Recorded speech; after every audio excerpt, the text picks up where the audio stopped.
Hey guys, good morning. A quick Smarter News coffee talk to get you started on your Thursday. I'm just checking. I actually don't even have coffee this morning because we are literally running out the door.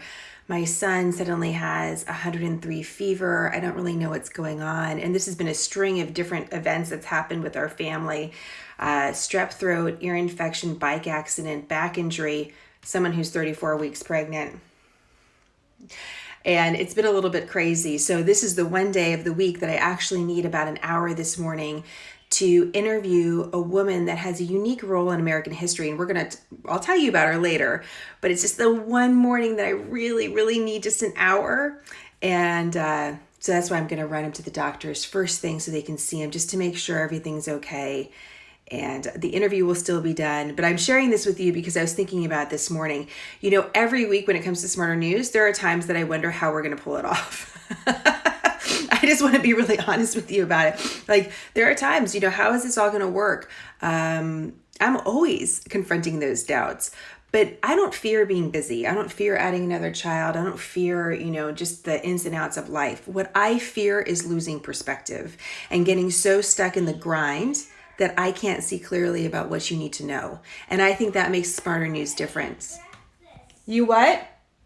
Should we eat breakfast? Yes, we should eat breakfast. But give me a second, Trace, okay? Mom, can we eat breakfast? We can't eat breakfast. Hold on 1 second, okay? At least he's still eating. They say feed a fever, right? I mean, that's the good thing.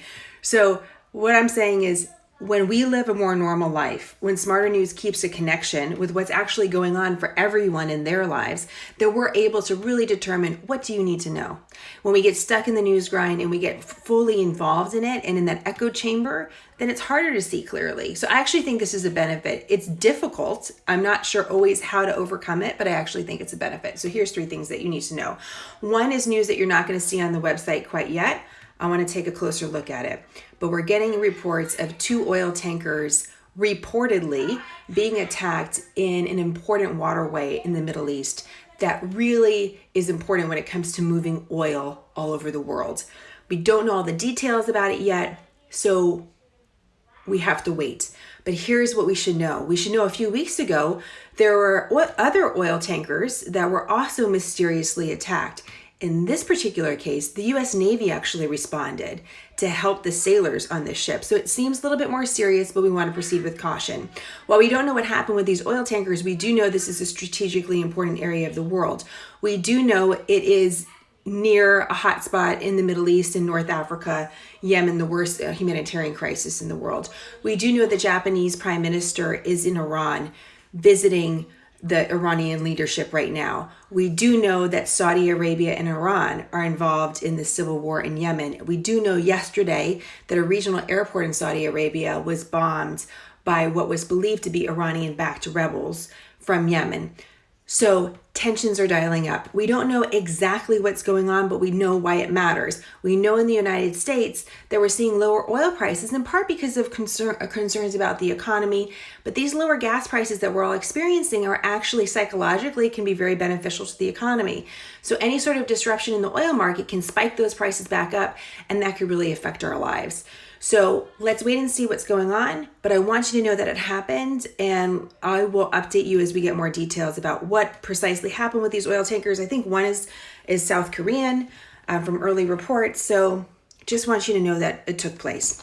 Second thing you should know is you're going to see a lot of headlines regarding different members of the Trump administration being held in contempt of Congress, and some questions about a citizenship question on the U.S. Census. So here's the backstory to that. In 2020, we're going to have a census. How many people are living in America? We have these census every 10 years. The Trump administration wants a question added to the census, which is, are you an American citizen? Legal challenges have piled up about this, and we're getting to the deadline where they actually have to print out the census. So the Supreme Court has taken up this case, has heard arguments about it, and is set to rule. Over the last few weeks, there was new information that came to light. A Republican strategist who passed away apparently had some paperwork or some computer files that indicated Republicans wanted to ask this question in order to to redraw districts for voting, basically for political reasons. And the focus of this court case has always been about whether or not, number one, can the US government ask you if you're a citizen? And number two, what's the intention behind it? So last night, the ACLU, which is part of the Supreme Court challenge to this question, wants the Supreme Court to delay their decision on this because of this new information that came to light. I just want you to know that it's going on. We'll see that in the past, a question about citizenship has been asked in American history when it comes to the census. The question is, can it be asked now and in this way? And finally, just something fun for you guys to take away. There's always like a bazillion studies on coffee. I mean, like, I've never seen so many researchers study one particular area. But there's a new study out on coffee that basically tells us two things. I want you to check it out on the website, read it in more detail. Number one, there is such a thing as too much of a good thing. Drinking more than 6 cups of coffee, according to these researchers, probably not great for you. But what's really interesting is that drinking no coffee or decaf coffee also may not be that great for you. So what I'm saying is enjoy the cup of coffee this morning. Just not 10. Just not 10. I, on the other hand, might need 10 today. And we just might call today a wash just in general, if that's the case. All right, guys. So those are the 3 things you need to know. Really important story happening and developing in the Middle East, North Africa region, near a very important waterway when it comes to oil transportation. There is this ongoing developing story about a question over U.S. citizenship and the U.S. Census.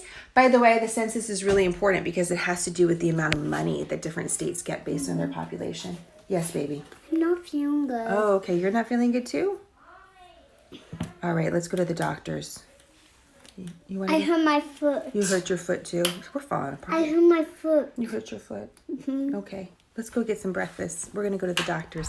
All right, guys. Have a great day. It's real life. It just is what it is. I'll talk to you later.